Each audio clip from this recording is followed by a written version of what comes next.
اعوذ باللہ السمیع العلیم من الشیطان الرجیم من ہمزہ و نفخہ و نفثہ بسم اللہ الرحمن الرحیم الحمدللہ رب العالمین والصلاة والسلام علی اشرف الانبیاء والمرسلین اما بعد رب اشرح لی صدری ویسر لی امری واحلل عقدۃ من لسانی یفقہوا قولی ولن ترضی اور ہرگز نہیں راضی ہوں گے ان کا تجھ سے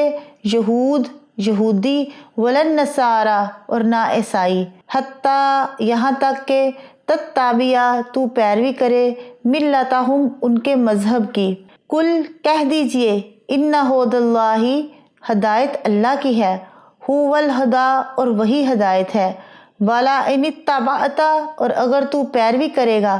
اہواءہم ان کی خواہشوں کی بعد الذی پیچھے اس کے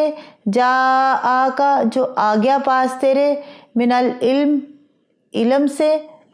مالکا تو نہیں ہے تیرے لیے من اللہ اللہ سے من ولی ولا نصیر کوئی دوست اور نہ کوئی مددگار۔ اس آیت میں سخت وعید ہے کہ یہود و نصارہ کو خوش کرنے کے لیے بالفرض اگر رسول اللہ صلی اللہ علیہ وسلم بھی ان کی خواہش کے پیچھے لگ جائیں تو ان کے بچنے کی بھی کوئی صورت نہیں۔ اس آیت کے مخاطب اگرچہ رسول اللہ صلی اللہ علیہ وسلم ہے مگر سمجھایا امت کو گیا ہے۔ اللہ کی طرف سے ہدایت ہر زمانہ میں اس زمانہ کے تقاضوں کے مطابق ہی آتی ہے اور وہی ہدایت معتبر ہوتی ہے جو اس زمانہ کا نبی لائے۔ اس دور میں اللہ کی ہدایت قرآن میں ہے اور اسی پر سب کو ایمان لانا ضروری ہے۔ چنانچہ سیدنا جابر رضی اللہ عنہ سے رسول اللہ صلی اللہ علیہ وسلم سے روایت کرتے ہیں کہ سیدنا عمر رضی اللہ عنہ آپ کے پاس تورات کا ایک نسخہ لے کر آئے اور کہنے لگے یا رسول اللہ یہ تورات کا نسخہ ہے۔ آپ صلی اللہ علیہ وسلم چپ رہے۔ سیدنا عمر رضی اللہ عنہ نے اسے پڑھنا شروع کر دیا اور رسول اللہ صلی اللہ علیہ وسلم کا چہرہ متغیر ہوتا چلا جا رہا تھا۔ سیدنا ابو بکر صدیق رضی اللہ عنہ نے یہ صورتحال دیکھ کر سیدنا عمر سے کہا کہ تجھے گم کرنے والیاں گم کریں، کیا تم رسول اللہ صلی اللہ علیہ وسلم کی طرف نہیں دیکھتے؟ سیدنا عمر رضی اللہ عنہ نے جب آپ صلی اللہ علیہ وسلم کے چہرہ میں غصہ کے آثار دیکھے تو کہنے لگے میں اللہ سے اور اس کے رسول کے غضب سے پناہ مانگتا ہوں۔ ہم اللہ کے پروردگار ہونے پر، اسلام کے دین ہونے پر اور محمد صلی اللہ علیہ وسلم کے نبی ہونے پر راضی ہوئے۔ یہ سن کر رسول اللہ صلی اللہ علیہ وسلم نے فرمایا اس ذات کی قسم جس کے قبضہ میں محمد صلی اللہ علیہ وسلم کی جان ہے، اگر موسیٰ علیہ السلام آج موجود ہوں تو تم مجھ کو چھوڑ کر ان کی پیروی کرو تو تم گمراہ ہو جاؤ گے، اور اگر موسیٰ علیہ السلام خود زندہ ہوتے اور میری نبوت کا زمانہ پاتے تو ضرور میری پیروی کرتے۔ سیدنا جابر رضی اللہ عنہ ہی کی دوسری روایت کے یہ الفاظ ہیں کہ اگر موسیٰ علیہ السلام زندہ ہوتے تو انہیں بھی میری پیروی کے علاوہ یا میری اتباع کے علاوہ کوئی چارہ کار نہ ہوتا۔ احمد کی حدیث ہے۔ اور امت کو انتہائی تاکید سے آگاہ کیا جا رہا ہے کہ اگر کوئی شخص اسلام لانے کے بعد پھر سے یہودی یا عیسائی بن جائے تو اس کو اللہ کے عذاب سے کوئی نہ بچا سکے گا۔ جس طرح یہود و نصارہ کو خوش کرنے کے لیے ان کی اہواء یعنی ان کی خواہشات بدعات کی پیروی باعث ہلاکت ہے، اسی طرح کسی بھی بدعتی طبقے کو خوش کرنے کے لیے ان کی اہواء، ان کی خواہشات و بدعات کی پیروی بھی باعث ہلاکت ہے۔ الذین وہ لوگ آتیناہم دی ہم نے ان کو کتاب یتلونہ پڑھتے ہیں اس کو حق کا تلاواتہ ہی جیسا کہ حق ہے اس کو پڑھنے کا، اولئک یہی لوگ یؤمنون بہ ایمان لاتے ہیں ساتھ اس کے، ومن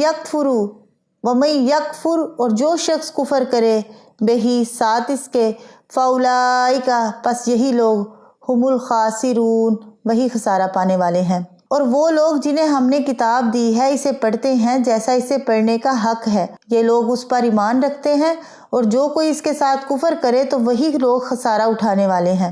اہل کتاب کے برے اعمال کا ذکر کرنے کے بعد اب ان میں سے نیک اور اللہ سے ڈرنے والے لوگوں کا ذکر فرمایا گیا کہ یعنی ان میں کچھ لوگ ایسے بھی ہیں جو انصاف پسند ہیں، جو اپنی کتاب کو نیک نیتی سے پڑھتے اور سمجھتے تھے،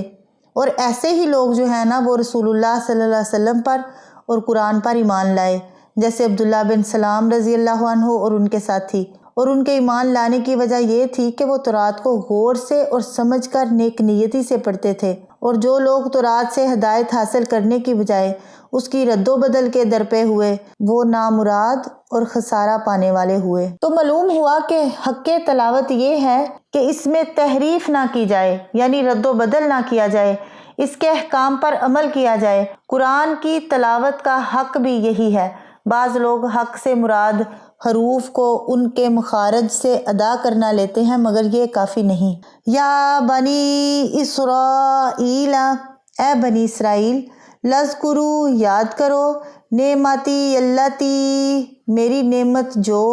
انعمتو، میں نے انعام کی، علیکم، تم پر، وانی، اور بے شک میں نے، فضلتکم، فضیلت دی تم کو، علی العالمین، اوپر جہان والوں کے۔ اور اے بنی اسرائیل، میری نعمت یاد کر جو میں نے تم پر کی، اور یہ کہ بلا شبہ میں نے ہی تمہیں جہانوں پر فضیلت بخشی۔ بنی اسرائیل سے خطاب کی ابتدا اللہ کی نعمتیں یاد دلانے اور قیامت اور اس کی ہولناکیوں سے ڈرانے سے ہوئی۔ 5ویں رکوع سے شروع ہو کر 14ویں رکوع تک پورے 10 رکوعات میں پوری تفصیل سے جو ہے نا ان کا ذکر کیا گیا ہے،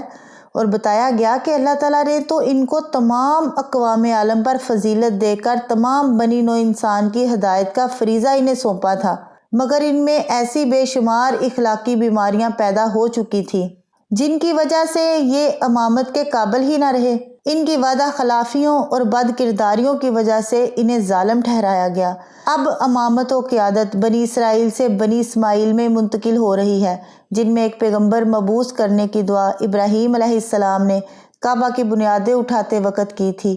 ان آیات اور پچھلی تمام آیات کا مقصد اہل کتاب کو رسول اللہ صلی اللہ علیہ وسلم پر ایمان لانے اور آپ کی پیروی کرنے پر ابھارنا ہے۔ واتقوا، ڈرو، یومن، اس دن سے، لا تجزی، نہ کام آئے گی، نفس عن نفس، کوئی جان کسی جان کے، شیئن، کچھ بھی، ولا یقبل، اور نہ قبول ہوگی، منہا، اس روز، عدل، کوئی بدلہ، ولا تنفعوہا، اور نہ نفع دے گی، شفاعت، کوئی سفارش، ولا ہم ینصرون، اور نہ وہ مدد دیے جائیں گے۔ اور اس دن سے بچو جب نہ کوئی جان کسی جان کے کچھ کام آئے گی، اور نہ اس سے کوئی فدیہ یا بدلہ قبول کیا جائے گا، اور نہ اسے کوئی سفارش نفع دے گی، اور نہ ان کی مدد کی جائے گی۔ آخر میں بنی اسرائیل کو وہی ہدایت کی جا رہی ہے جو شروع میں کی گئی تھی کہ اس دن سے ڈر کر اب بھی اپنی خباثتوں سے باز آ جاؤ، جس دن کوئی شخص دوسرے کے کام نہیں آ سکے گا، نہ بدلہ قبول کیا جائے گا، نہ کسی کی سفارش فائدہ دے سکے گی، اور نہ ہی مدد کا کوئی اور ذریعہ کام آ سکے گا۔ وَإِذِ ابْتَلَىٰ، اور جب آزمایا، ابراہیم کو، ربہ، اس کے رب نے، بکلمات، ساتھ چند باتوں کے، فَأَتَمَّہُنَّ، پس وہ پورا اترا، قالا، کہا، انی، بے شک میں، جاعلوک، بناؤں گا تجھ کو، للناس اماما، واسطے لوگوں کے امام، وقالا، اور کہا، ومن ذریاتی، اور میری اولاد میں سے بھی، قالا، کہا، لا ینال عہد الظالمین، کہ نہیں پہنچے گا میرا عہد ظالموں کو۔ آخر دعوانا ان الحمد للہ رب العالمین۔